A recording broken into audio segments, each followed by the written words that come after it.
Takarazuka Review Fan Podcast, the podcast where fans from around the world get together to talk about what's new, what's old, and all the things in between about Takarazuka. Today, our episode is going to be about Flower Troupe, and we have only 2 members, so we're not very international today, actually. We're not even very, across the United States today. We're just East Coast today. So we've got Jen in New York. And Carly also in New York. And I've heard from people that we sound exactly alike. It's probably because we have a similar accent. But we'll try. Really? We'll try to sound different. Yeah, I've had a couple of people tell me that. Oh, that's interesting. I feel like I lost my voice a little bit yesterday, so I don't know if I sound froggier than usual, but I feel froggier than usual. Okay, that could be a way to tell us apart today. We should just tell everyone we're secretly twins. Yeah. All right, so to start out today, let's start with our happy things. Carly, what's your happy thing recently? This is the lamest happy thing I think I will ever have. But I've been spending pretty much 100% of my free time studying for the JLPT lately. And I think 3 times recently, grammar points that I just studied came up in Takarazuka contexts, and then they were immediately cemented in my brain, which made me feel really good. One of them came up in Kenshin. Someone was streaming Kenshin the other day, and one of them came up in something that Saki said, and then one of them was on Kingu's Instagram, and I forget the third one, but that's my nerdy happy thing for the week. So for our listeners who don't know, the JLPT is the Japanese language proficiency test. So tell us, give us a grammar point. What did you learn? I learned how to say that something is worth it or worth doing, and that was the one that showed up in Kenshin. Actually, that might have also been the one that showed up on Kingu's Instagram. She went to Chicago over Labor Day weekend, and she went to some kind of jazz festival. And Kingu is Renjo Makoto, by the way. She's currently studying in New York temporarily. I think she's going back to Japan soon. But her Instagram has been an absolute delight to read. Her hashtags and commentary are hilarious. She went to Chicago and she saw a jazz festival and she had a great time. And she said, it was super worth coming to Chicago. And I said, I just learned that. Yay! And what was the other one? I don't know. It's fine. I love it, not just Japanese, but even, the English language. When you learn something that you didn't know before, and you're suddenly it's everywhere. Isn't that always true? It's kind of cool. Right. When you learn a new word, you hear it 3 times the next day, and you're like, how did I go 30 years without hearing this word? And now, all of a sudden, it's everywhere. Oh, I remembered the other one. I was reading an interview about Komu's next show, and she said something that I just learned, contrary to what I previously thought, it's like this. And yeah. Wow. Well, good luck, Carly. Thank you. It's hard. I took it ages ago, and I was really lazy, and I bought a study guide and I didn't really study, and I squeaked by and passed it. So I think you'll be okay. Yeah. I never studied for the JLPT. I just sort of self-taught and never thought I would take it. And then my teacher convinced me to take it. So I learned stuff all in weird out of order ways, and I know all this vocabulary that would never be on any JLPT, but I'm missing vocabulary that's at way easier levels than I'm currently at. It's just a mess. Yeah. All right. Well, anyway. My happy thing is actually kind of cool. So I helped do the distro for TIP, which is one of the fan subbing groups for Takarazuka, and people give us cool comments and stuff, but sometimes they share things. And one of the people recently who ordered some discs shared some of her Takarazuka fan art, and it was so cool. I was like, you have to put it up online so I could share it. And That's so awesome. She put it on her DeviantArt account. So it's Starlight Parade on DeviantArt, and we'll put a link in the podcast blog. But she's got some really cool, there's Yuhi from Shangri-La, and there's a couple of Psycho from Elizabeth. So yeah, check it out. It's really cool. I love when people share Takarazuka fan art. I feel like it's so creative, and I can't like, I tried to draw when I was in middle school. It never happened. That was just not a thing that was ever going to develop for me. So I'm, like, in awe of people who can draw. And I think Takarazuka fan art is so cool. So check it out. That's awesome. Yeah. All right. So today we're going to try and get to some of these questions that people have been leaving in the blog for us. Apologies. Some of them are from January. I know January through March. Yeah. I know there have been some people who are like, well, people never respond when we comment. And part of that is we're saving some of the questions because we want to actually record them and put them into our podcasts. And some of it is we just don't always check the blog. So we're trying to be better.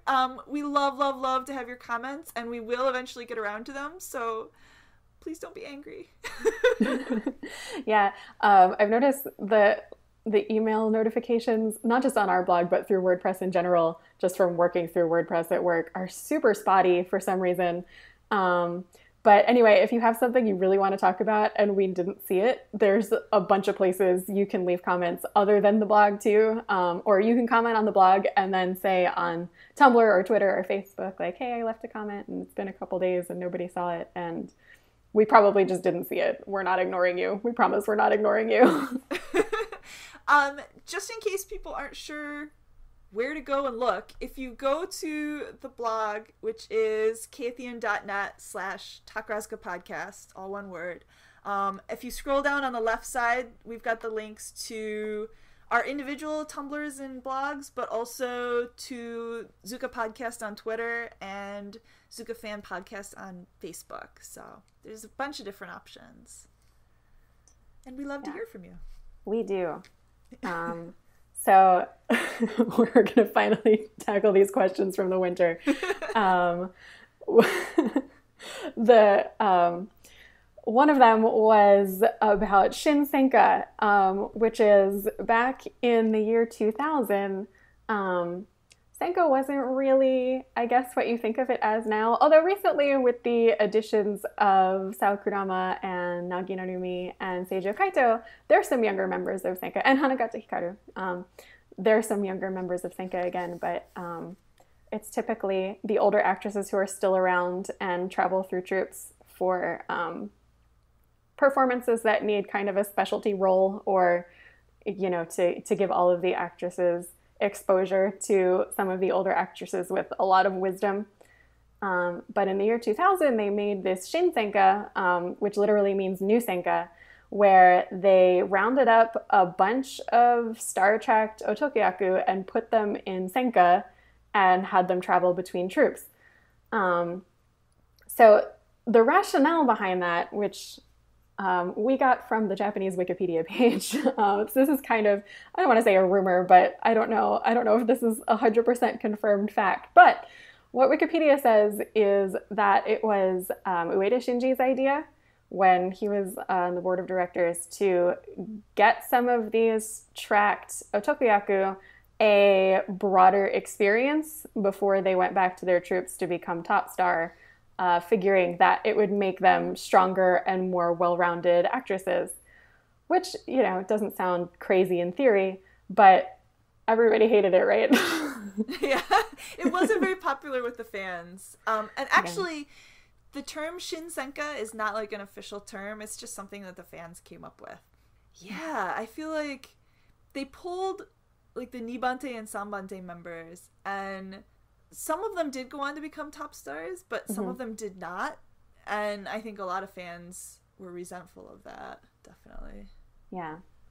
For those who haven't heard about this at all, just to give some examples, Kozuki Wataru was in Shinsenka and did go back to become top star.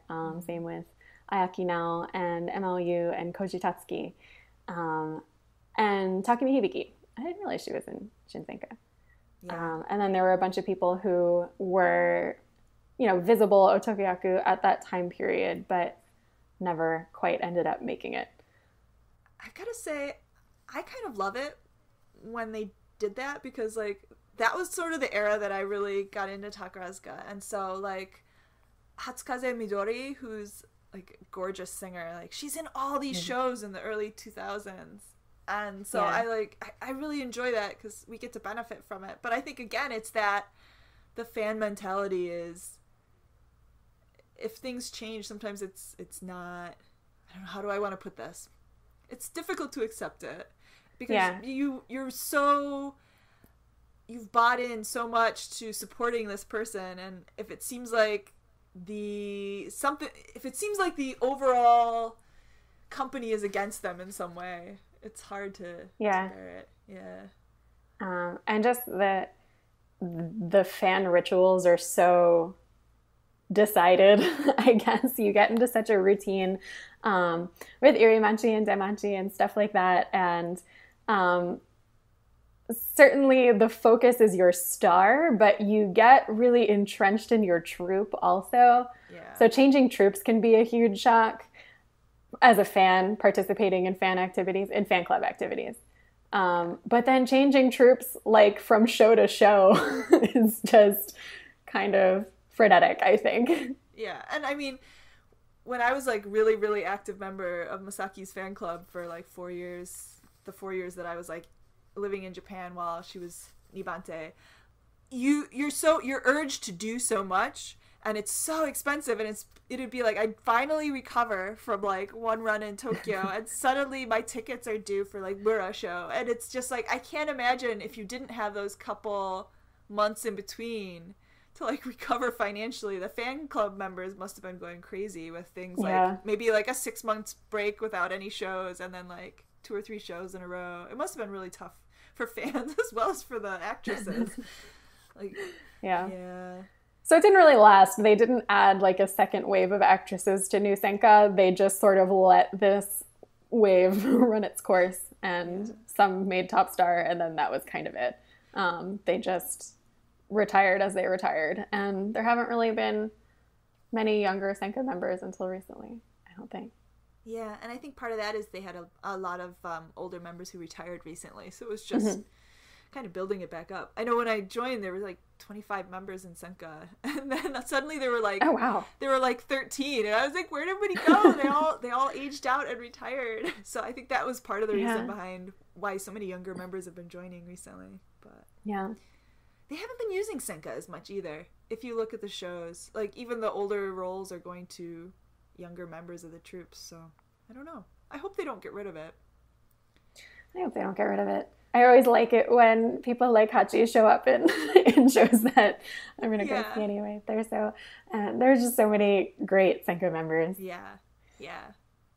Oh, okay. So that's Shin Senka. Then that was a question from TM, who she actually gave us that question back on episode 4 in January. Wow. Sorry, TM. And they left another episode, he, I shouldn't say. They also left another comment on episode 10 asking, we were talking about directors who we heard were kind of difficult to work with or maybe intimidating. And TM said, isn't Tani-sensei the director that the Saiyans say is super strict and kind of scary? And I actually hadn't heard that, but I have to admit, I don't pay a lot of attention to Tani-sensei because his shows have not been my favorite. But I was kind of going back through my memory and Googling around and seeing what I could find. And there was a series that was on Sky Stage called Talking to the Directors. And one of the episodes was his. And it was Tani Masamune... oh, God, I can't pronounce his first name. Tani Masazumi Sensei. And it was Aranke and Koto Marie were talking to him, and they both mentioned their stories of like their first impressions when they met him, that they thought he was going to be like super strict and scary to work with. But then like Koto was like, yeah, but actually it turned out he was really nice inside. So I think that's true for a lot of like the directors, not just the male directors and not just the directors, like just all of the staff. I think, and I don't think it's just a Japanese thing either. I think anywhere you're working with like stagecraft or anything like that, like people have to be super strict to a certain degree to get the results that they want. If you're just like, oh, that's good enough, like your show's not gonna be amazing. You have to be like, hey, what are you doing? Get in step, you know? Right. So maybe that's where the rumors come from. I'm not sure. I'm trying to think. Who else have you heard is either difficult The main one that I've heard, like, you know, continually hear this in different places, but also straight from actresses' mouths at Ochakai and stuff, is that Koike Sensei is just a nightmare. I don't want to say a nightmare, but that he's I mean he has a reputation for taking. He usually does Elizabeth. Although lately I think he's been sharing Elizabeth because he's so busy. But he does a lot of these big famous shows, and he has a reputation for being extremely strict, not just in what he expects, but in keeping the actresses very late at night and making them come back for rehearsal more than others in between Takarazuka and Tokyo and stuff like that. So that's the only one I really keep hearing over and over again. Yeah, I heard Masatsuka Sensei is very, I don't know if it was strict so much as like very exacting. And I know a lot of times he'll actually also direct the Shinjin Koan, which is unusual because usually they have like the younger or the newer directors doing the Shinjin Koan to give him the experience. But I don't know if it's because he wants to be in control of the shows that he writes. Like, he tends to do his own shows instead of directing like other shows. I don't know. It makes me curious. Like, I really like his shows. I know a lot of people don't. I love some of his shows and really hate some of his shows. There's like no in between for me. But a friend of mine just translated an interview with him because he's doing Caleb Hunt, the next Yukigumi Grand Theater show. And it's funny you say that he's kind of has a reputation for being a little bit of a control freak, because I mean, it wouldn't have occurred to me just reading it, but now that you said that, I guess I kind of got that impression. We'll have to link to that interview. I haven't read it yet. I think I saw it come up on Tumblr, but yeah. Yeah, we'll link to both of them. She also translated, they've been putting interviews on the website since I don't know if they used to do this. They've been putting director interviews on the website since they've changed it to the new design. Yeah. So she translated both of them, both for Caleb Hunt and for Greatest Hits. So we'll link them on the blog. Cool. Hey. So we had 2 other questions as well. One was from Cora from March about Jennifer Robinson's book and how a lot of people say it's to be avoided, and what is it about the content that gives it a reputation of being detrimental to the review, etc. Sorry, we're not going to answer that right now because it's such a topic on its own, and that might be maybe the anthropological side of Takarazuka warrants its own episode at some point. But we just wanted to say that we're not ignoring you. We saw it, and we intend to talk about this topic in general at some point. And then the other question was about how the actresses make a living, and we definitely want to do more research on this and talk about it in greater depth at some point. But the things I've heard are just that the top stars make a decent salary. The rest of the actresses, I think, get paid from the review less than you'd think.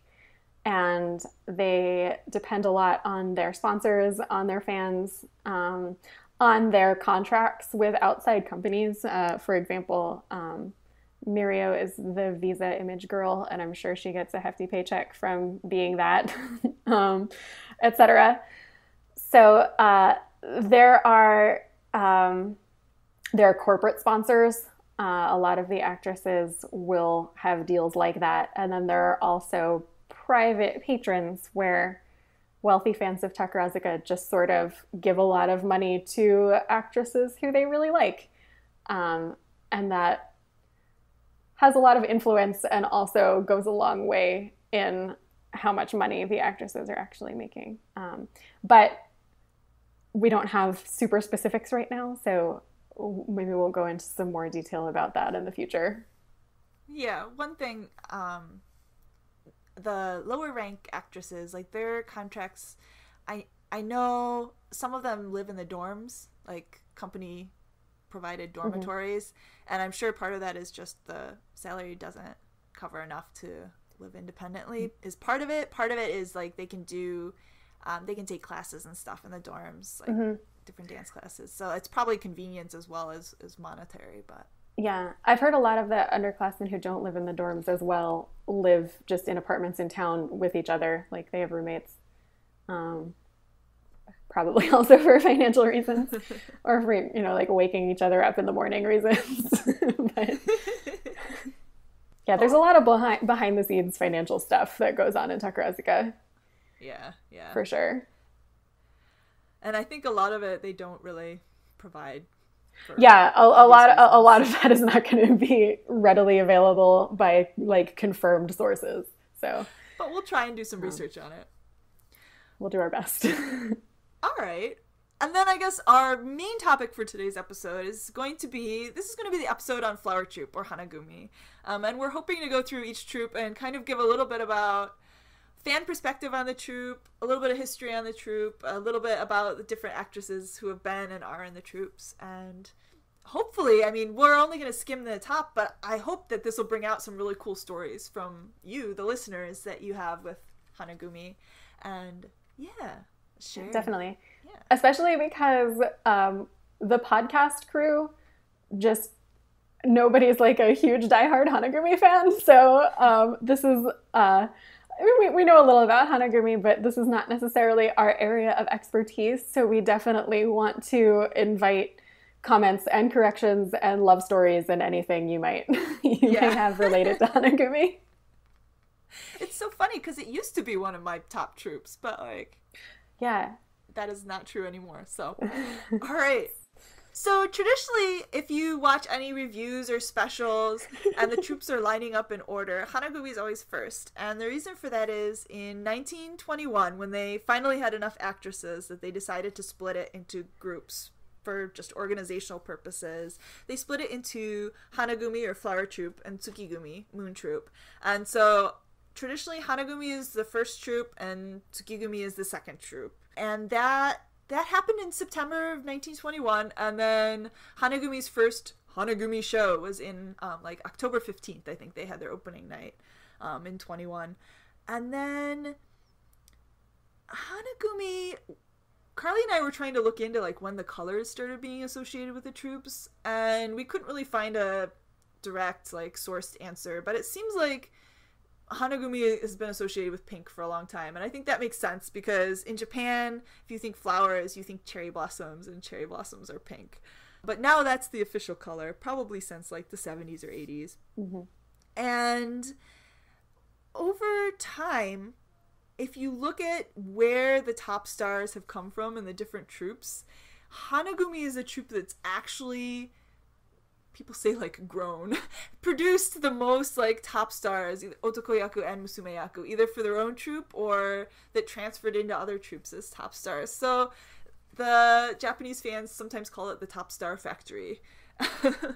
And in the late 90s and early 2000s, it was also really known as the dance troupe because of the actresses that were in the troupe and the top stars that were in the troupe were really good dancers.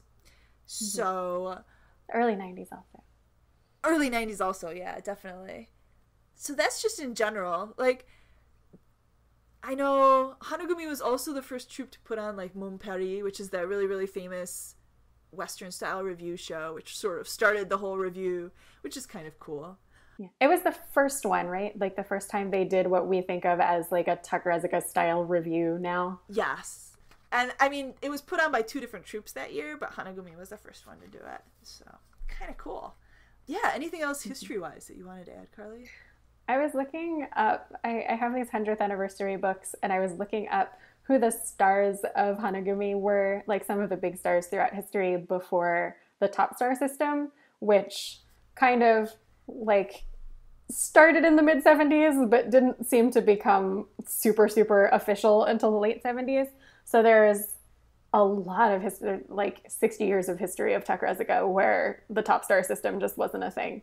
But the first person listed was Takigawa Sueko, who is, well, I see that name come up a lot, and it's because it's been in Takarazuka 3 times. She was the grandmother, and then she had a daughter, and then she had a daughter who they all have the same name. And The most recent Takigawa Suiko was in Moon Troupe in the early 2000s, I think. Well, she debuted in 1995, and she was around like halfway through the 2000s, I think. I always think of her really as cool. Yeah, she's adorable. She was Miss Prism in Earnest in Love, which is the role that I think of when I think of her. She retired to get married, so we were all like, when she retired, we were like, yes, the next generation. Waiting for the fourth one. So that's one of my like favorite, totally random, useless, fun bits of trivia. So she was actually in the first class of Takarazuka in 1913 or 14, whatever year we want to use. Yeah. And one of her classmates and she was one of the first stars overall, right? Yeah, one of her classmates who also ended up in flower troupe was Takamine Taiko, who was she played Momotaro in the very first Takarazuka show, which is like the starring role, if you know the fairy tale of Momotaro. So I just thought that was pretty cool. Yay, cool. Flower troupe. I also learned through that and like leafing through this book that it was the troupe Kumicho who got the lead roles back then, which I guess makes sense because they probably all retired way younger when Takarazuka was more of a wife factory than it is nowadays. And the most senior member of the troupe was probably still fairly young, and it makes sense that society so heavily based on seniority would allow them to have the lead roles. So I thought that was interesting. Yeah. I mean, they were like 12, 13, 14 when they started back then. So yeah. Like, those two retired in like 27 and 31. So, I mean, they were only, in their 30s when they retired. So kind of crazy. A couple other really cool before the top star system, but who are definitely stars. Like, I'm going to throw these names out. People might know them or not. Nara Miyako was in the 20s and 30s. Cameo Shinichi Key. She was in Senka for a very, very long time, but she started out in Hanagumi in 1929. And she stayed in Takarazuka until 1989 when she passed away. So she was in the review for 60 years, which is pretty cool. Nishiji Fubuki, a lot of people know that name. 1939 to 1950, she was a star, and after she retired, she went on to become a really famous chanson singer, known nationally, probably internationally as well. Yodo Kaoru is a big star from 1947 to 1966, and she played both musumeyaku and otokoyaku roles, was really popular. And then if you ever look at the 1960s stars, these were like the ones who were starting to become top stars, but it wasn't quite a top star system yet. But Ko Nishiki was like the big star in the 1960s in flower troupe, and she was known as one of the 3K. She had two other classmates who became really big stars, like Kozuki Noboru was the big star in Star Troupe, and I think she was like one of the leads in Oklahoma. And then yes, she was. Yes. Oh, Akko just said that at her Earthquake concert, and she told a funny story about her. Oh, tell the funny story. Okay, well, this is Moon Troupe history, but. And then Koshiro Miyako was in Moon Troupe, so those were the 3Ks. Their stage names all started with K, and they're just gorgeous if you look at them. But they've got those big like pompadours. It's kind of crazy. I love looking at the 1960s otokoyaku hair. As you were saying the 3Ks, I thought you were going to say Kasuga no Yachio. So I looked her up, and she was just in every troupe because she was in Takarazuka from 1928 till 2012 when she passed away in Senka. So but that's every troupe history, not specifically flower troupe history. But she was in flower troupe in the 30s. So.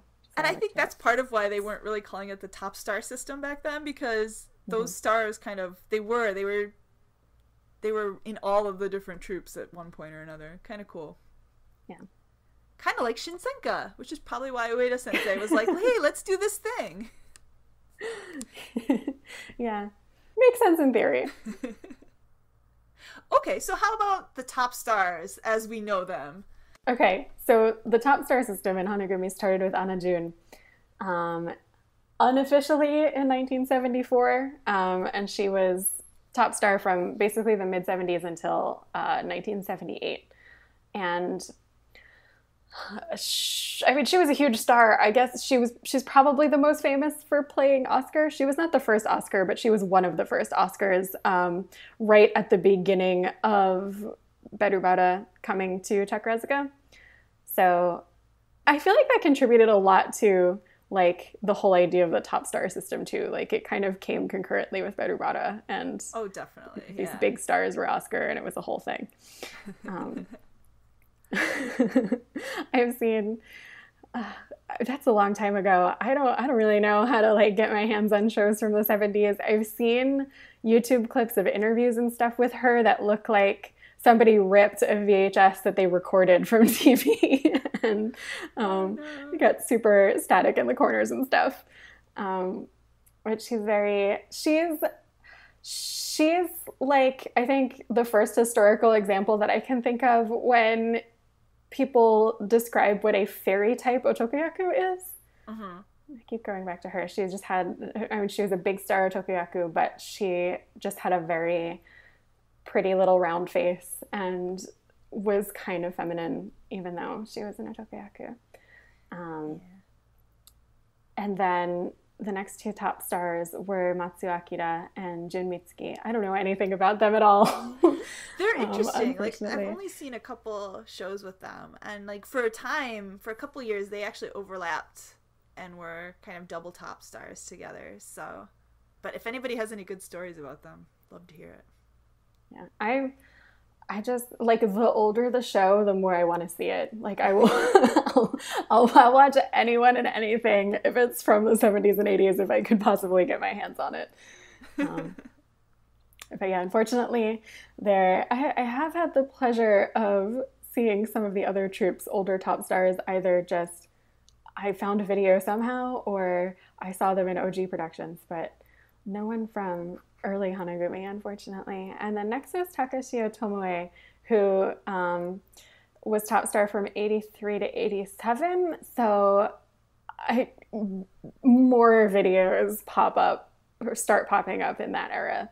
I don't know if I've watched a full show that she was top star for, but I've definitely seen interviews with her from her top star era. I have to say, I feel like her, like, from the early 80s through the early 90s, I feel like the three otokoyaku top stars that Flower Troupe had very strong, I don't want to say masculine, because I don't want to be insulting, but they just had a very strong facial features, like Takashio Tomoe, Ora Mizuki, Anju Miura, like, they seemed more masculine to me. And I don't know if that's just a me thing, but I was always really impressed by that. Yeah. Definitely. I definitely got that impression from her. And definitely from Ora Mizuki, who is the first one who I can talk a little bit about. She is maybe the best dancer ever to come through Takarazuka. She certainly has the reputation for that. She was called the Gene Kelly of Takarazuka. I think. Was that real? Yeah. Just make that up. Interestingly, one time I was watching one of her shows. I think it was maybe Junction 24, when I was visiting my family for a holiday, and my dad happened to walk by and said, "Hey, she dances like Gene Kelly," and I thought that was really funny because that's what people say about her. This is just my dad, who knows nothing about Takarazuka whatsoever. But yeah, she had a reputation for being an outstanding dancer. She went on after Takarazuka to become a world renowned, I guess, tango dancer. She kept dancing, and she definitely toured the world. Unfortunately, passed away in 2009 from lung cancer. Pretty young. I think she was in her mid-50s. Yeah, she was only 53. Yeah. I have to say, like, one of my friends really loved Ora Mizuki, so I ended up seeing a lot of her shows because my friend, like, collected them, and I actually bought, like, her biography that she wrote, and she was writing it while she was still top star, which is kind of unusual. Like, she was producing it as, like, articles in a magazine that was not a Takarazuka published magazine, which is, and they were very frank. The way she was talking about her career was like, I was super, super shocked that she was publishing this while she was still a top star. And I've been translating it, so I'll put the link up. I don't have the whole book translated. I usually do a couple chapters a year. But it's just really interesting. I love those. I get really excited every time you translate another chapter. She talks about like the music school and just the challenges she was working on, and just the challenges of, it sounds like she was a very like laid back kind of person, and they were promoting her maybe faster than she was ready to be promoted. So she struggles a lot to overcome like the pressures and things. And she also became injured and ill during her course of her career in Takarazuka. So it's really, really interesting, because she talks about being transferred from one troupe to another and how she felt about it, and how, you know, how hard it was to like get used to a new troupe and to say goodbye to all your friends. So it's really, really interesting, and definitely worth checking out. And I just love her tone of voice really comes through. I mean, I don't know if it comes through so much in my translation, but in the Japanese it really does. And like, I'm like, man, this is somebody that I could definitely have been friends with. Like, she's just very laid back, down to earth, honest, like self-reflective kind of person. Like, I think she's pretty cool. I think that comes through in your translation. And she's very straightforward. None of that like, I'm saying what I'm supposed to say kind of feeling at all. Was she? Did she say she struggled with? I don't know if it was illness or just general like chronic injury when she was younger, like before she took the test. I thought I remembered reading that she was a real underdog because she was not considered physically fit for Takarazuka. Am I remembering that correctly? I don't think she... Oh, it's been a while. I have to go back. I remember thinking like, wow, it's amazing that somebody who went through that went on to become maybe the best dancer who's ever gone through the review. Yeah, I know she wasn't sure she was going to get into it. And I think part of that was just I think she was like an only child, and she was kind of spoiled. And so everybody was like, she's not going to be able to persevere. And that kind of comes across in her early years. So, yeah. Maybe it was that. I'll have to go back and check it. It's probably been like 10 years since I translated those chapters. So, yeah. And I don't have a ton of her shows. I would love to see more. I have a couple that I got my hands on somehow that, I don't know, maybe I'll stream them sometime, because she's a sight worth seeing. She's really, I mean, she's the sort of person who, even if you don't know anything about dance at all, you can look at her and say, wow, that person moves like a human's not supposed to move. Yeah. She's really an incredible dancer. And then so is Anjumura, her successor. I have a lot of feelings about Anjumura.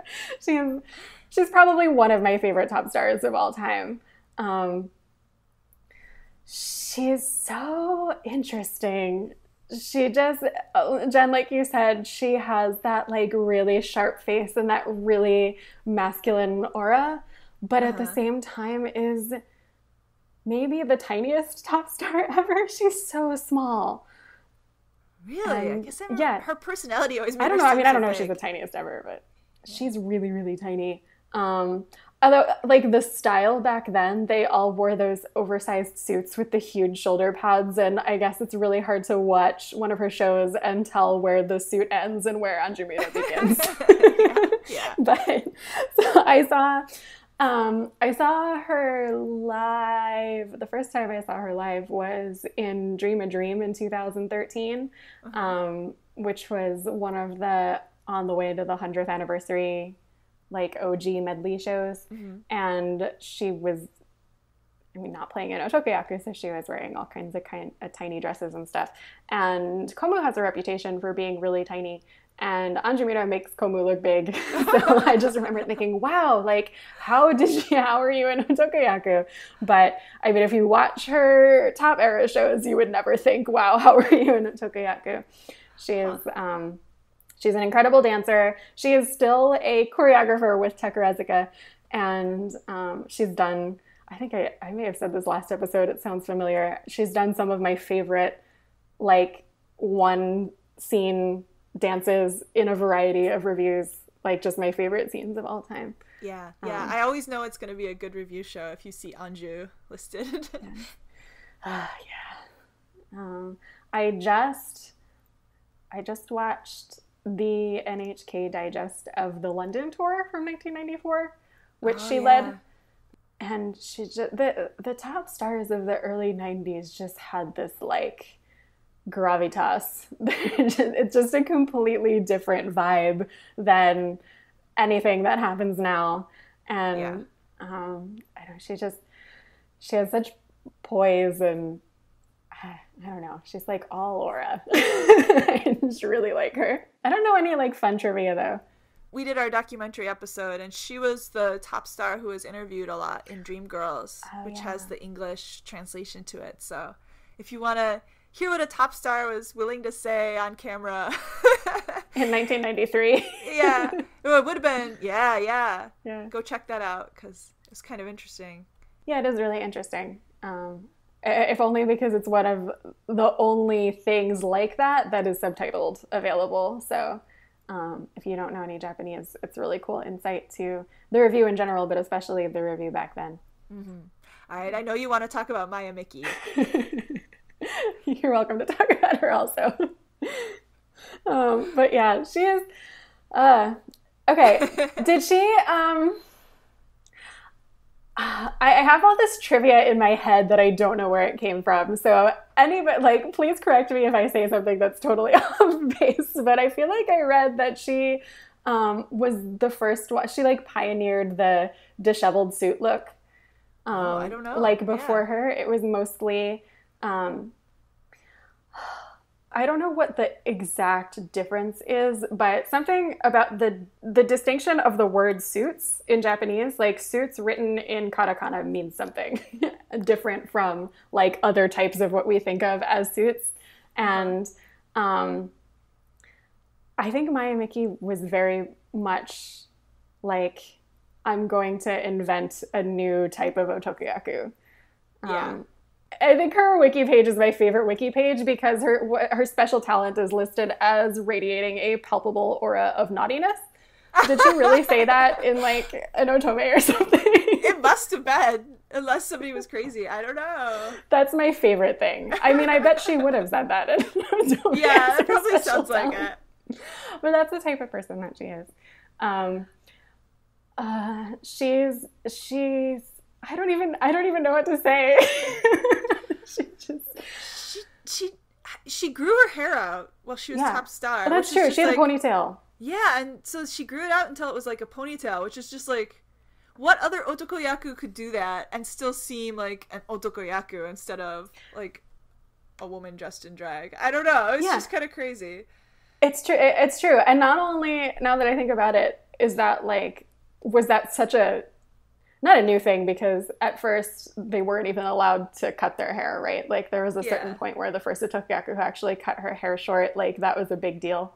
But once they cut it, I mean, there was no going back. Long wigs, and they'd have like horrible like mullets, but they didn't really have like long hair. Yeah. So since that happened for the first time, Maya Miki was probably the first one to grow her hair out. And she had this like this disheveled suit look that was just so, she has such a like strong sex appeal, I think, that she's like very, very, very intentional about. And like no one's grown their hair out since then. Who else could like pull off a ponytail even now? But like you look at Maya Miki and don't even think twice about it. It just works. Yeah. Can we talk about her concert in the Budokan? Because that was like... We could talk about that. So the Budokan is this huge stadium, basically, that holds like 14,000 people. And she had a concert there. Like, she was a rock superstar. This is when she was still a top star. And she had this huge, like, concert in the Budokan. And everybody thought she was going to go on and become this, like, huge rock star after she retired, which she ended up not doing. But, like, this concert was pretty cool. Yeah. So, from my J-pop fandom days, Budokan is, like, it's sort of like a goal venue. Like, if you can have a concert in Budokan, you've made it. So it was pretty incredible that somebody like a Takarazuka top star could fill Budokan with a concert when that's not something that like Takarazuka stars do. And then Chie just had, before she retired, had a Budokan concert, and that was, I think that she and Mayumiki are the only ones. Yeah. Yeah. Which, so just to give you an idea of how rare an occurrence that is. But yeah, if you've never seen Mayumiki in anything, her shows are definitely around. None of them are available on DVD, but I think they're all available on VHS. I mean, not like anymore, but you can get them. And they are worth seeing. I think she's like one of the quintessential Takarazuka top stars. And she went on to become a very well-known drama and movie actress. And she has I love watching her in dramas and stuff now, because even though she has a much more subdued feminine image, that Mayumiki is still like right under the surface. Like, you get the impression that if some dude says the wrong thing, she's just gonna step on him. Yeah, she was cool. She was just she was definitely like J-pop star kind of cool otokoyaku, I think. Before we go on to any more otokoyaku, should we go back and see if there's any early musumeyaku top stars we want to talk about? That's a good point. I don't know them as well. Like, my knowledge of flower troupe musumeyaku is like from the 90s on, and like my impression of all the girls from the 90s is that they were so super young. Like Marina Miharu, Junarisa, Sen Hosachi, like all very, very young when they became top musumeyaku. And maybe I don't know if that's quite right. Like, I should go back and check, but all right, I'm gonna do that right now. Junarisa always came off very strong to me, which I guess you have to be Mayumiki's partner. But I like her a lot. I think I'm thinking of How to Succeed from 1996 that she's the lead in. Yeah, that sounds right, because she retired at the end of 1996. I don't think I've seen more than just a review with Sen Hosachi. And I always thought it was weird that, like, Mayumiki has this, like, incredible sex appeal reputation, but she had, like, 2 partners and is not especially, like, neither of them are known as, like, a combination that anybody thinks about. Like, to have that strong image but not really, like, be known for chemistry with your partner is an interesting, weird thing.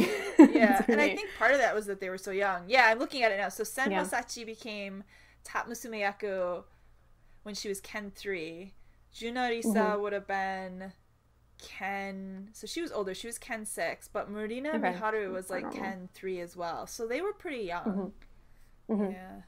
I'm loosely familiar with those 3, just from having seen them in passing. I unfortunately don't really know much about any of the top musumeyaku from before then. Yeah, I mean, they were solid musumeyaku. I don't have any big memories of them, though. Sorry, we're terrible musumeyaku fans. Junarisa is still pretty active. She has a Facebook page that I see stuff pop up on my feed sometimes. Yeah. If you want to follow Junarisa on Facebook. All right. Okay. So then we have Aika Mide, who is, I think, she and Otorine were very much known as, like, a combination. Right? Yes. They still hang out together. It's so cute. I think, again, this is trivia that's just in my head. I don't know where it came from. Didn't Aika Mide walk her down the aisle at her wedding? I think I remember hearing that too, yeah. Which is so cute. I don't think that marriage lasted very long, but that's still really adorable. Well, if there's another guy in the picture. Yeah. But, I mean, I love Aika Mide also. She has, like, even though she was very much, like, she was always in Hanagumi, so she grew up with all of those prior top stars, but I see that as, like, a very big image change from, like, Ori Mizuki to Anjumiro to Mayumiki to then Aika Mide is kind of different. And she just I don't know, she has like a funnier, cuter, more bubbly personality, I think. Like, I don't know her that well, but that's the impression that I get. Yeah, and then I'm, like, just looking at her Takawiki page, and it says her special talent is kendo, which I'm just like, that's cool. I never knew that. That's cool. One of the interesting things about Aikomine and her classmates is that they like took over the review for a couple of years.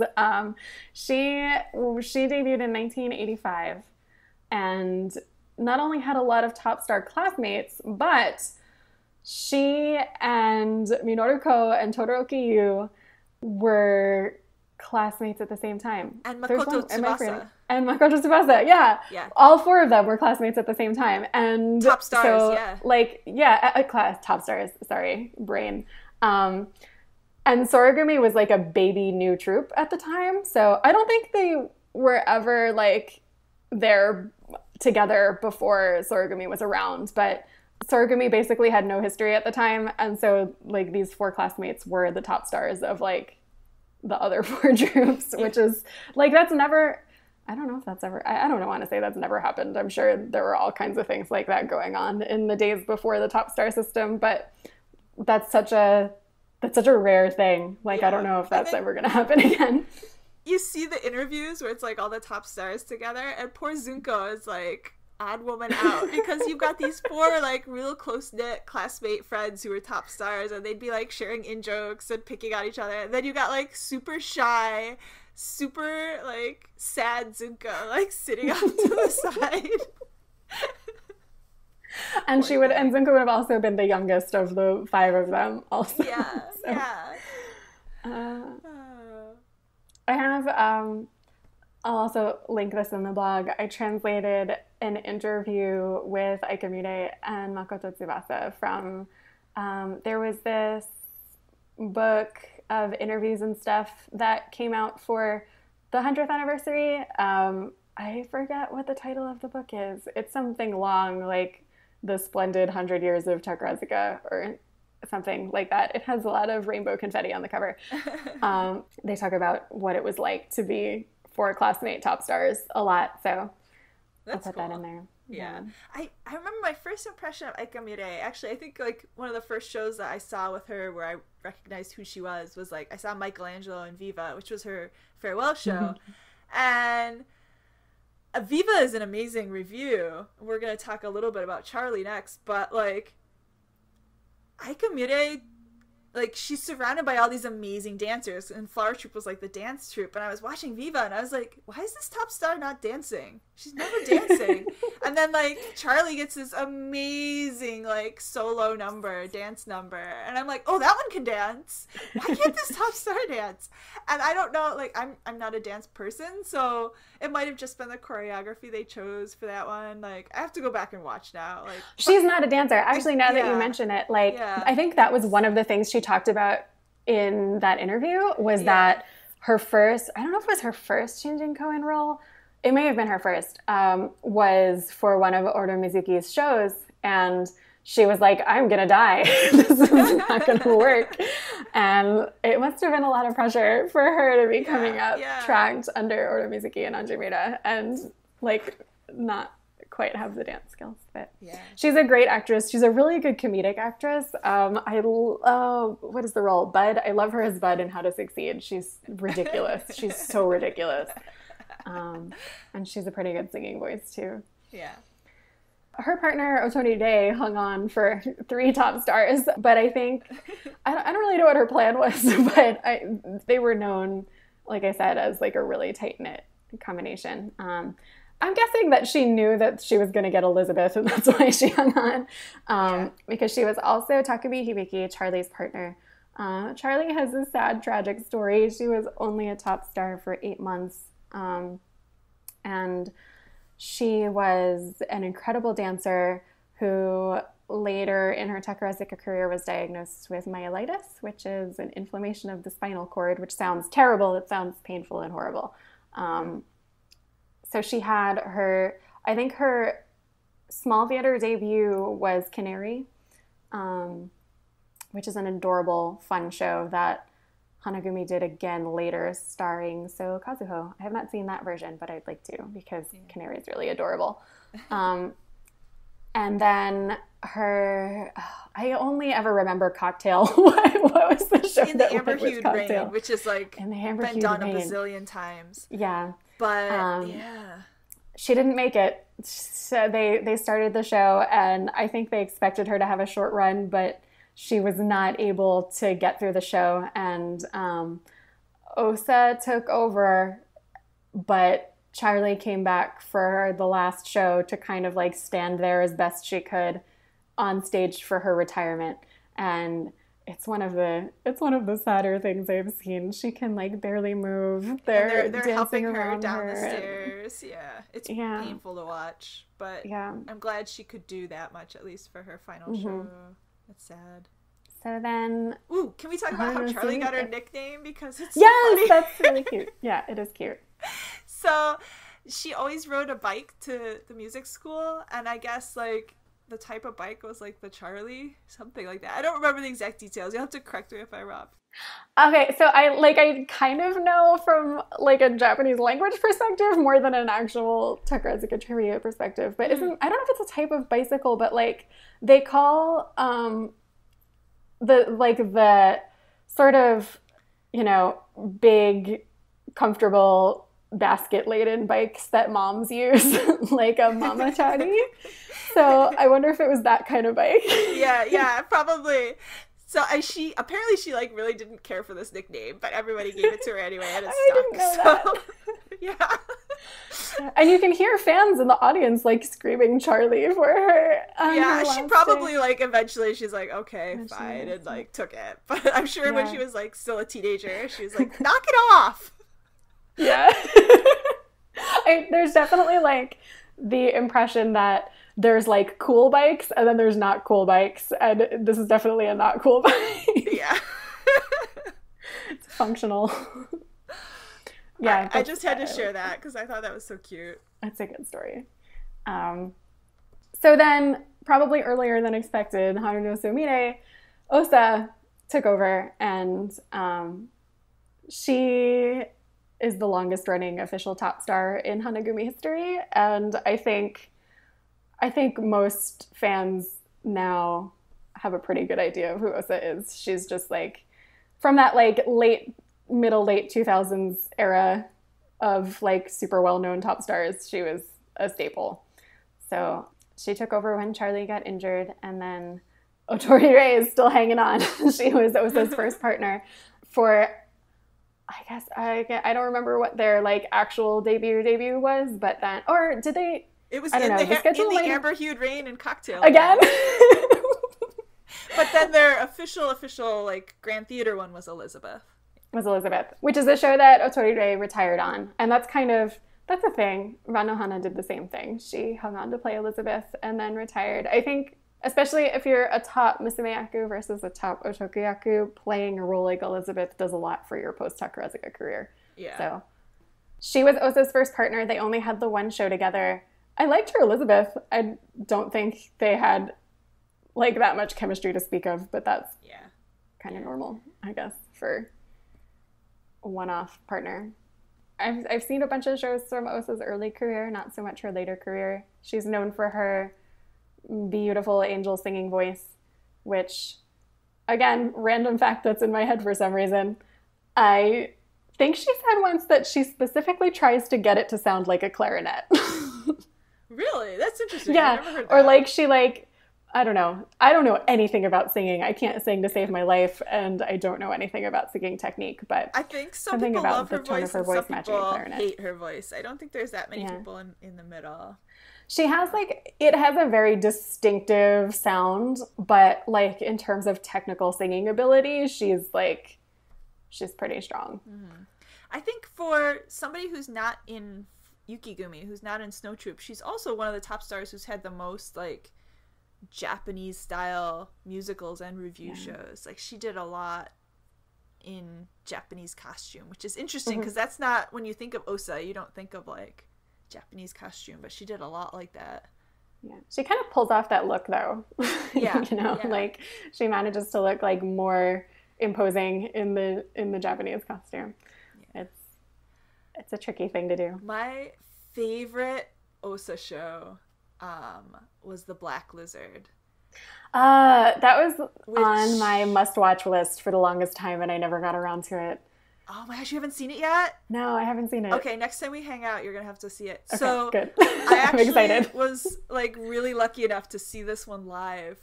And I went with my friend who's an Osa fan, and she was sobbing so much. Like, all the fans around us were like, "Are you okay?" But okay, so I'm not gonna give it away, but I will tell you, like, it's based on a really famous, like, mystery, kind of like dime novel mystery from like the 20s or 30s. Mm-hmm. And then it became this like 1960s, they made a movie, a film version of it, and it's very like, oh god, what's the word I want? It's very 1960s. Like, you watch this movie and you're like, ooh, groovy. Like, it's really cool, but very bizarre. And so when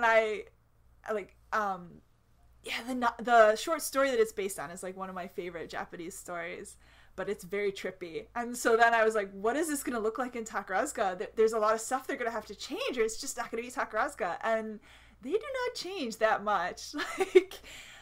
And it's one of the best shows for musumeyaku that I've ever seen. And at this point, her partner was Senna Ayase, who's like amazing. Like, she's one of my favorite Takarazuka musumeyaku top stars. Mm-hmm.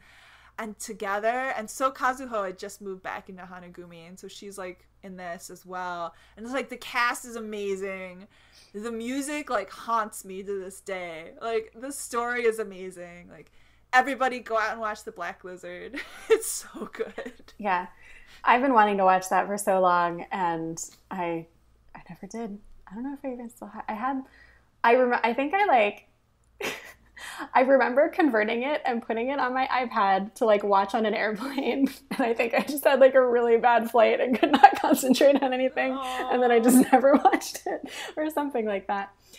Because I read about it, and I think I even watched the movie in preparation so I would know what's going on. Oh, so you've seen the movie? Okay. Or have I seen the movie? Maybe I just read about it. I thought I did. I remember looking for the movie. I don't remember the movie, though, so maybe I never watched that either. Oh, I don't think you've watched it if you don't remember it. Then I probably haven't watched it. You would remember it. Okay. But then she had another partner in between Sakura no Ayane and Otorire. She was, I think, her longest partner was Suzuki Mio, who I just heard was not actually that popular. I don't remember from like back in the day, but I always thought she was kind of cute.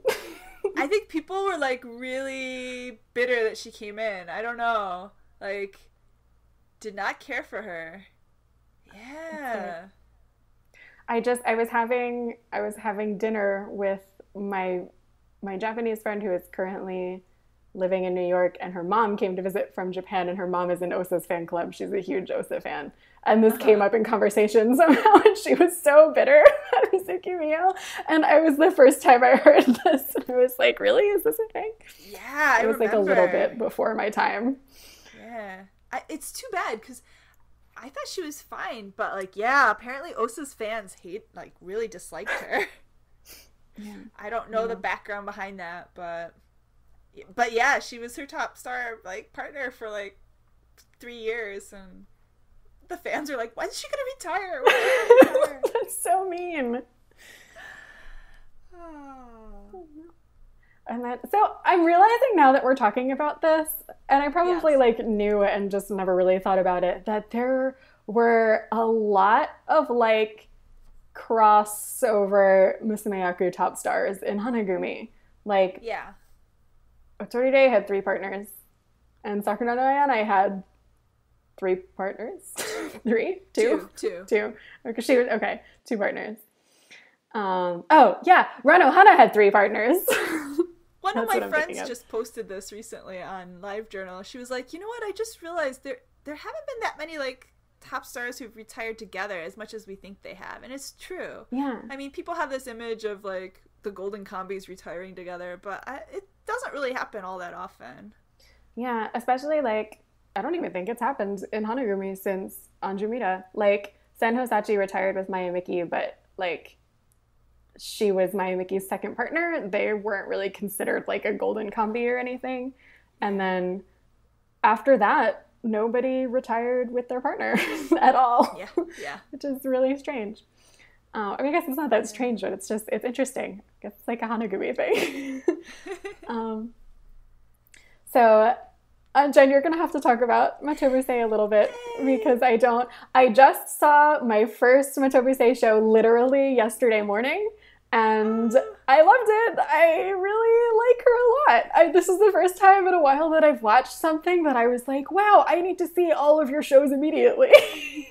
She's such a cutie. So Matobun is like one of those otokoyaku who started, her Hatsubutai was in 1995. It was actually the show that got postponed because of the big earthquake down in the area. And like she's one of the first otokoyaku who's like all of her Shinjin Koen were like released on VHS. So like I actually watched her like grow up into herself and she was such a little cutie pie. I love her and she became this like amazing, like she could sing so well, she could dance so well, she was a great actress. Like I love Matobun and she started in Hoshigumi, which I love Hoshigumi so much. And then she transferred into Flower Troop at the time where I like really loved Flower Troop. And so I was just like, yeah.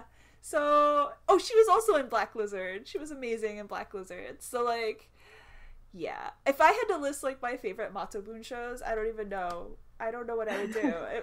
I would like, my head would explode. But I think I would give it Gupijin as like my all-time favorite just because it was Sakura no Ayane's final show. And like, I know they didn't start together and they didn't finish together, but for me, they're like the perfect combi. And like Gubijin is the perfect showcase. It's this beautiful like love story encased in this like historical war.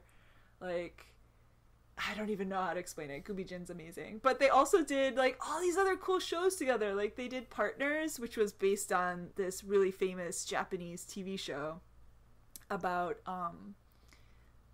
like two partners who like two cop partners. Like I love Matobusei and So Kazuho together. Like oh my god, it's so amazing. So but then Yuhi was also with them for a while, so there was like this trio of 3 otokoyaku that I would like die for. And yeah, they also did like this one based off of this Korean drama, The Legend. They got to do Berubara.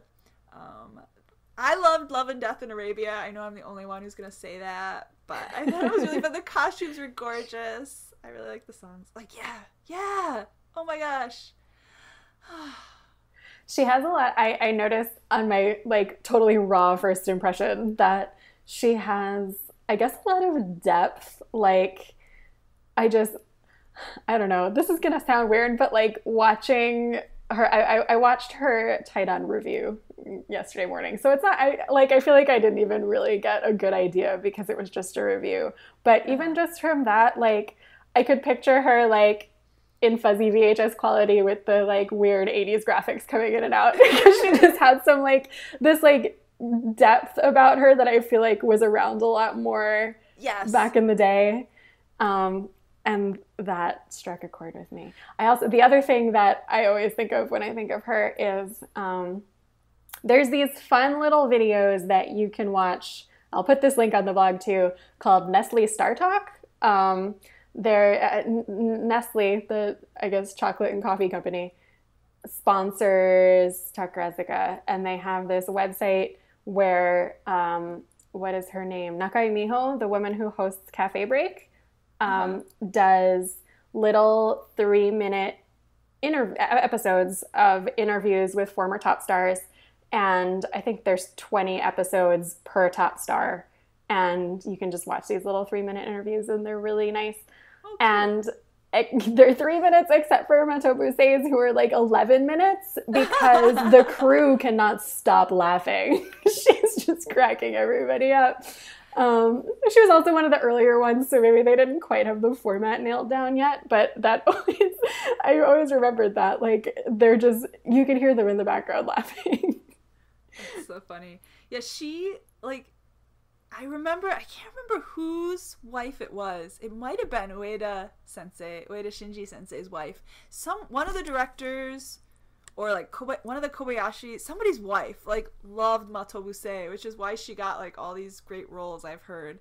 But I don't think it was just that, because she was so super talented. Like, I heard some people said she was considered like the second Maya Miki, just because she had such an amazingly strong stage presence. So I can see that now. Like, I wouldn't have believed that until yesterday, because I'm like, oh, if she was the second Maya Miki, I would have watched her shows by now. But it's really, I'm just dumb. She's amazing.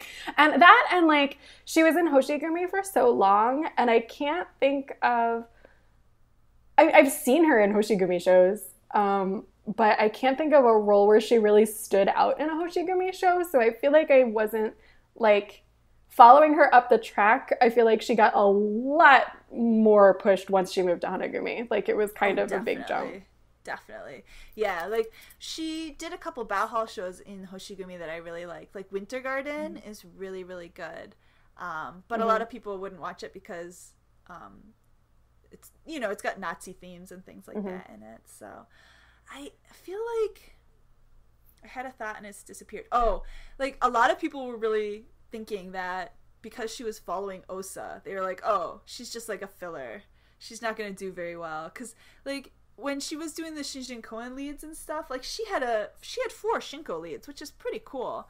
But, like, she was such a cutie pie, and she'd, like, be doing her speech at the end, and she'd, like, collapse into tears. Like, and so people were like, okay, she, you know, Osa's retiring, like, it's gonna leave this huge vacuum to fill. This girl's gonna come in, she'll, like, do a couple shows, and then they'll find somebody new. And then it was like, ha, joke's on you. She was, like, amazing. So, she had a solid run, like, did. a really solid run. Oh, yeah.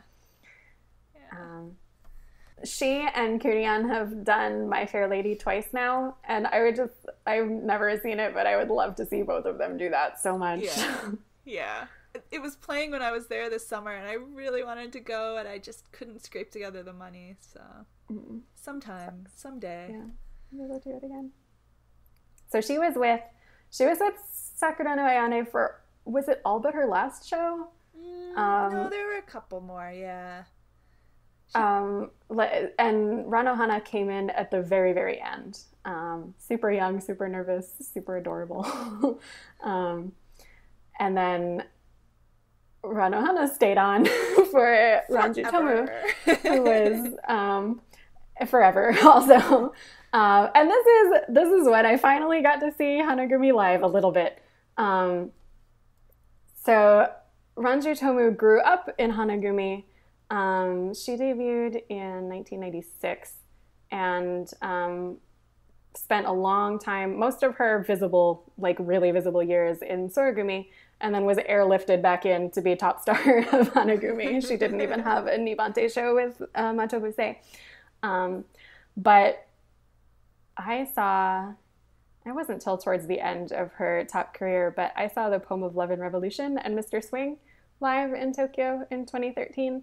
And it was really good.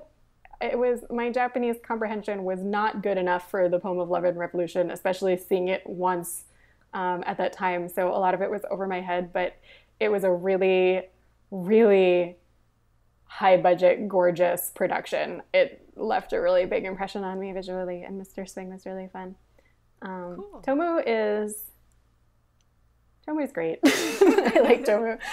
She is also like, she's a really good dancer. She's a really, really good dancer. She has that like kind of Oro Mizuki thing about her body where I'm watching it, and even if I don't blink, she just moves so fast and so smooth. Like I missed how she got from one move to the next move. Her body just like, I don't know, it does this crazy stuff. I think this was it Singing in the Rain when she was in Soragumi though. In the make him laugh scene when she's doing all this slapstick, I felt the same way. Like, how are you doing that?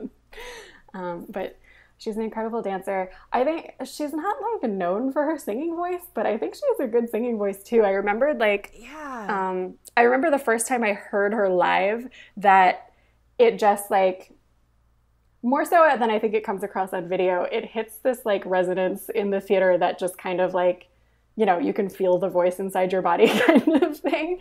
Yeah. It's really powerful. And even though she did not retire, or Ranohana did not retire with her, rather, I should say, they were pretty well known as a combi. I think they were very popular together and had a lot of chemistry.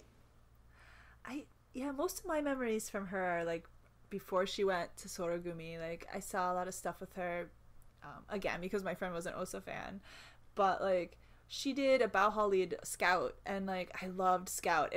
Scout is very bizarre. It's like it's an original Takarazuka show, and they did a lot of like experimental stuff, which I guess that's what Bauhaus is for. But it was really, really kind of cool, and it had a lot of dancing, but it did have the singing too. And that was the first time I think I was like, oh, she's really cool, and I'm gonna make sure I pay attention to her. I liked her in Casablanca, which is kind of funny because Laszlo is not like... That's not true. I have seen Casablanca. Yeah. I have such a bad memory. Anything that I've seen once, like I might as well not have seen it. Yeah. She had some good like dance scenes in Casablanca, which were kind of cool. Yeah. Trying to think what else I only saw her live in Resurrection, which was like Russian show, but I don't really remember it much. I think I was either sick or like half asleep, and I came to the theater late and I like missed a bunch of it. Yeah, it's a blur. I don't really remember. It was like right before I left Japan too, so. But she fit in really well with Sorogumi and with Hanagumi, which isn't always true of actresses who change troupes, but she was very solid in both of them, I felt like. Yeah, I agree. And I think like when she came back, even though she didn't have any time back with them before becoming top star, her Hanagumi still felt like very Hanagumi to me. Yeah. So, I haven't seen, there's a bunch of her top era shows I haven't seen, but Poma Love and Revolution was good. Mr. Swing is a good review. The Kuro Envy in that review is really good, and it opens with, I have no idea if this comes across the same way on video as it does in my memory, but it opens with like something, she's standing on the grand staircase with her back facing the audience, and there's like something going on below, and like the scene parts, and then it's like just her on the stairs, and she's backlit in gold, and it's that image is burned in my head forever. It's really cool. I do have to admit though, I saw San Expori, and I was so disappointed. Like I love The Little Prince, and I was like super excited for this show, and again I was like super tired. I put it on like my DVD player, and I lay down on my couch, and I like fell asleep. I kept waking up and watching bits of it and falling asleep again. I guess like I love original Takarazuka plays, but I hate the shows where it's like somebody's narrating it. So like the opening scene and the ending scene are like, it's a chance for like the young stars to be like, hey, my grandfather when he was a kid, blah blah blah, you know, like I don't know, I hate those shows. Like this is why I didn't really like Never Say Goodbye and like all these other shows. I'm just like, ah. So anyway, yeah, I have to watch it again so I can actually appreciate it, but I was sad. I guess I'd probably recommend Ocean's 11 if you want to watch something from her top era. I didn't like Ocean's 11 when Hoshigumi did it. I was angry. That made me angry. They took like a great movie and they made it into a mediocre musical. Well, I think I don't know. I don't think I've seen the Hoshigumi one, but I don't really have any like particular feelings about Ocean's 11 the movie. And it's definitely not a perfect musical, but I think it's like, it was a really good Hanagumi medley show. Like there were a lot of people who normally are like in the background, and if you like them and you're watching the DVD, you're not even going to get to see them. Like got to have pretty cool roles. Yeah, that was, I mean, that's fun. And I think that's why I like when they make when Takarazuka makes their own musicals, even if they're not necessarily like good musicals, it's fun because they can actually frame it so that all the actresses can get a chance to kind of shine, which is why Takarazuka is really cool. Yeah. But you can write a role for a person. Yeah, Ocean's 11 just wasn't for me. Ocean's 11, that's one of the pair dance from Ocean's 11 between Tomu and Renohana is one of my favorite pair dances. It's really? good. Well, that's cool. Yeah. I'll have to see if I can find the clip. But that's not really part of the show. No. So then Renohana hung on for, again, the role of Elizabeth when Sumire took over Hanagumi. And I think there are so many Mirio fans on the internet. This is where I feel like you can tell us a lot more than we know. But I did see 2 of Mirio's shows live. I got to see Elizabeth in 2014, and I saw Ernest in Love this year, and I also saw For the People this year, which was the other half of Hanagumi at the time. So I guess I kind of got a feel for what current Hanagumi is like. I kind of went on a kick where I was watching a bunch of 90s Hanagumi because I love it, but I don't know, I was a kid in the 90s. I was not around watching Takarazuka. So I've never been a Hanagumi fan in live time during my Takarazuka fandom. So it was a nice experience to see 2 small theater shows. So typically when the shows are in the Grand Theater and the Tokyo Theater, well, not typically, it's the whole troupe, but then typically in between that, when they do these small theater shows, the troupe is split in half, and half of them do something and half of them do something else. Half of them will go on national tour and half of them will be in Bow Hall. Or, for example, Ernest in Love was it touring? Maybe it was touring. It may have gone to 3 places. And then the other half of Hanagumi was in For the People, which was a Todoroki Yu show. So it was the first time I had the opportunity to see both halves of a split troupe show live in one trip. And it was really cool. Yeah. It was nice, especially I think because I don't know Hanagumi that well. I felt like it was a really nice introduction to Hanagumi. If I had seen, when I did see Elizabeth, and Elizabeth it makes it even worse because there are so few roles in Elizabeth that actually get to do anything. But I feel like if you're seeing an unfamiliar troupe in the Grand Theater, there's the odds that you pick up on more than one person who you don't already know are so low. Whereas I got a pretty good taste of so many people in Hanagumi from seeing these 2 little shows. And it was really nice. So cool. Yeah, I love watching smaller shows. Yeah. And even the people who are in the ensemble who don't have really a role, you still get to watch them and see the little things that they do. I think, I guess I'll just talk about the things that impressed me the most when I saw these shows. Yeah. When I watched Ernest in Love, my takeaway was that my favorite one was Tenma Michiru, who was in the ensemble. She was amazing. She was hilarious and amazing. And she was just a background person, but she just made it such a character in a way that it became visible, A, because I was in the theater. I have no idea how much of this would actually be visible on film, but B, because there were so few ensemble members around her, you could kind of take your time to watch each one and see what they were doing. And she was just so good. She was so funny and so charming. And then when I saw For the People, I fell super hard in love with Minami Maito. She is, I haven't watched any Hanagumi shows since then, but I liked her enough in it that it made me want to start following her a little bit.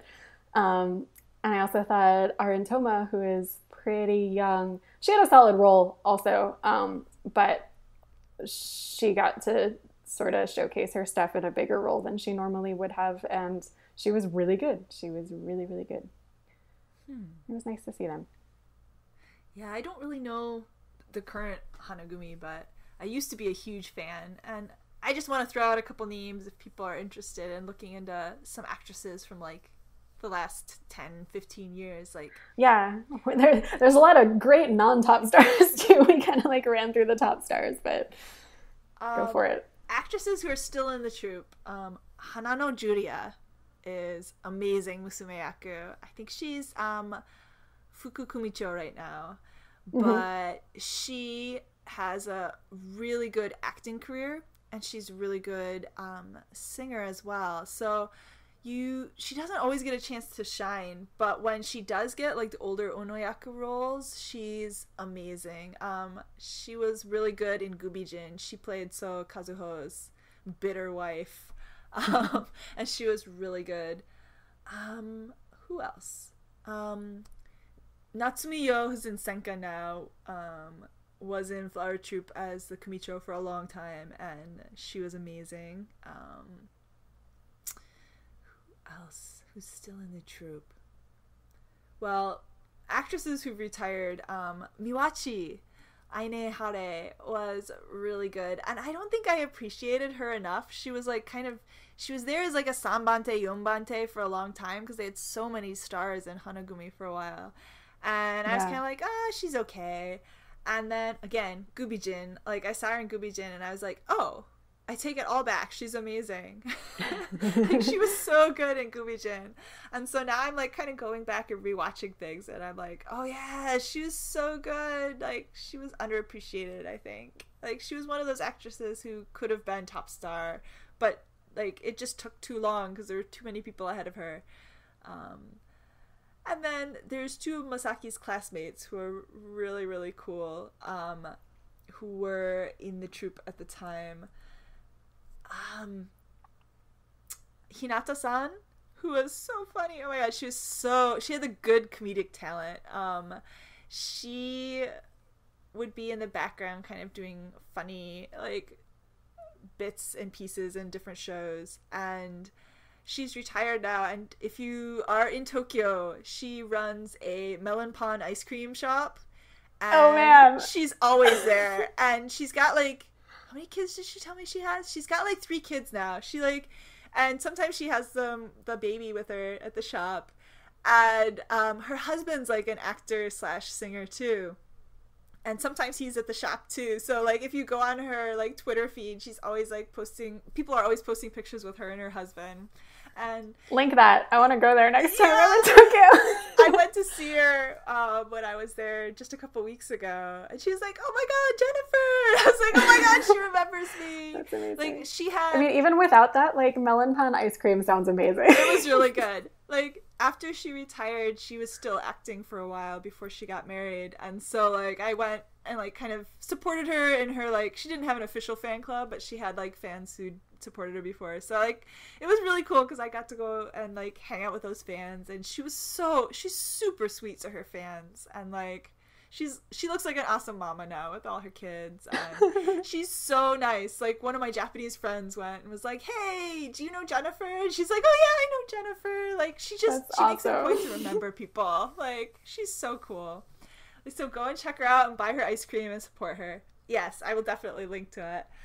And then Hatsuhime Saya, who is like known as the singing princess, was another like classmate of theirs who was really cool and unfortunately has retired. But they're like, I could list Hanagumi members for ages, and they've all retired now. It makes me so sad.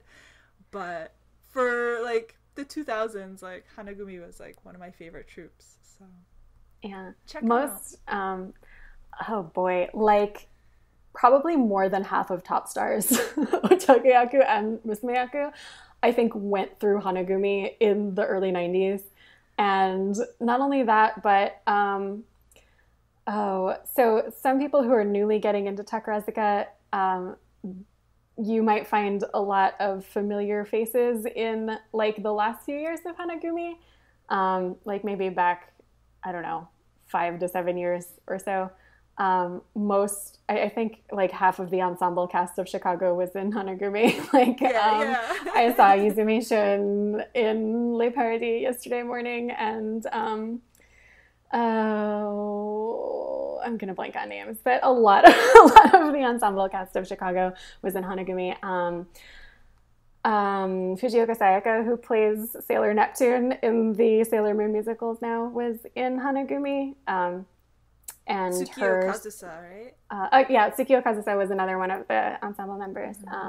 What was Sayaka's? Tsuki no Himeko was her stage name when she was in Takarazuka. Sayaka's stage name.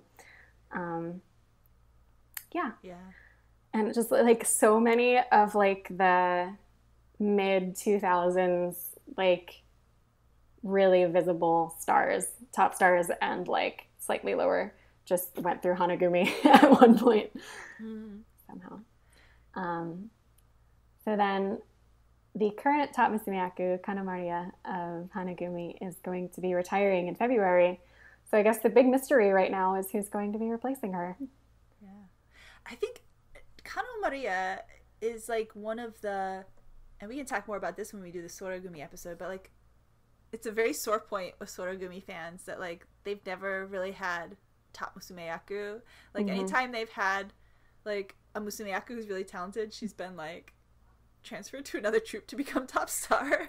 So incidentally, Soragumi's top kami right now, both from Hanagumi. yeah. So I like her a lot, Kano Maria. I haven't seen any of her shows with Hanagumi, but I liked her in Soragumi. So I think in Soragumi I only saw her in Wild Meets the Wild, which was a Bao Hall starring Hasumi Yuya, who has retired, and Naname Hiroki, who's now in Hoshigumi. She was really good in that, and she was also good in Earnest in Love, but that's just such a like her role. I think. So I feel like they've been holding a giant transfer announcement over our heads for like months. I've like every week refreshing the Takarazuka homepage to like wait for it to happen. So it'll probably be soon. It's usually they announce it 4 or 5 months before time. Yeah, it's just been a long time since like major troupe transfers. So I don't know if they're going to take somebody from in Hanagumi or if they're going to transfer somebody in. But if they transfer somebody in, I have a feeling it's going to be part of like a large transfer announcement, because there's some, I don't know. I think there's some shuffling that's going to be done. I just have that like bad feeling in my stomach that there's shuffling that's going to be done. I guess I'm not like totally attached to any troops right now, so I'm like, yeah, bring on the shuffling. It's always interesting to see how the dust falls afterwards. Yeah. It usually works out. It was like, everyone was so shocked that Makaze Suzuho was going to go to Soragumi, and I think that was an amazing decision. Yeah. For example, so. Should be cool. All right. Well, I guess that is our Hanagumi ramble, which has gone on for quite a while. But definitely we want to hear what you think of Hanagumi, or any cool stories you have, or anything you want to disagree with that we've said, because definitely everybody has different opinions. So if we dissed a show and you're like, no, wait, that's the best show ever, let us know. Yeah, we promise we'll check the blog.